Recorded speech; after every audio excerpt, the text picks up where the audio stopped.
Hey there, welcome back to the Great Canadian Blueprint. I'm Ian, your guide through Canada's economic past. Today we're diving into the immigration stories of three Atlantic Canadian gems: St. John's, Newfoundland and Labrador, Fredericton, New Brunswick, and Halifax, Nova Scotia. These cities, perched on Canada's eastern edge, share a vibrant history shaped by newcomers who turned fishing ports, government hubs, and military bases into economic powerhouses. As a RE/MAX real estate agent in Hamilton, Ontario, I'm diving into Canada's economic past to discover what made it into what it is today. So let's jump in. St. John's, one of North America's oldest cities, started as a seasonal fishing settlement under the British in the 1500s. By 1794, it had 3,000 residents, mostly English and Irish fishermen. Fredericton, founded in 1785 by United Empire Loyalists fleeing the American Revolution, became New Brunswick's capital, attracting British and Acadian settlers. Its early economy being tied to lumber and trade. Halifax, on the other hand, established in 1749 as a British military stronghold, drew English settlers and Black loyalists, with a population of 8,500 by 1800. Its port and naval base fueled millions in trade by the early 1800s. These early immigrants, English, Irish, Scottish, and Acadian, laid economic foundations. In St. John's, Irish fishermen dominated the cod trade, settling in areas like Quidi Vidi. Fredericton's loyalists built government and trade networks, while Halifax settlers established a bustling port.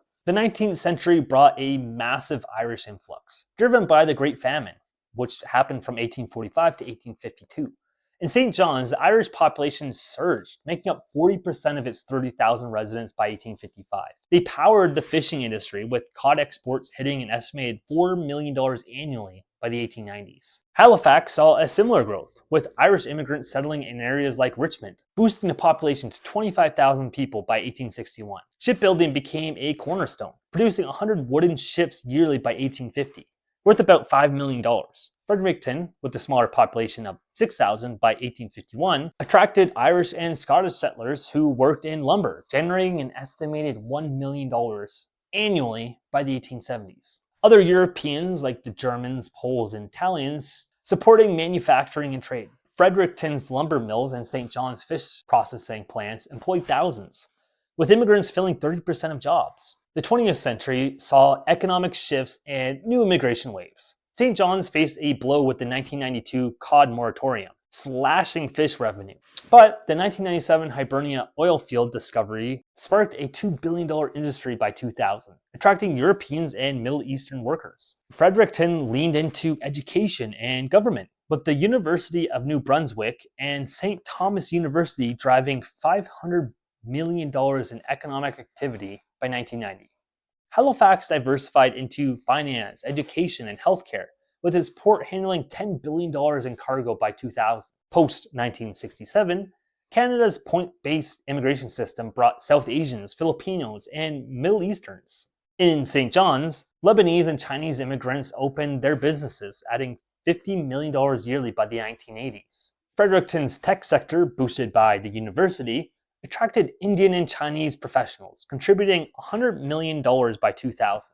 Halifax welcomed Syrians and African immigrants, with its service sector growing to $5 billion by 2010. In 2021, Halifax's population was 480,000 people, with 24.1% visible minorities. Fredericton's 63,000 residents included 14.6% visible minorities. In St. John's, 110,000 had 7.7%.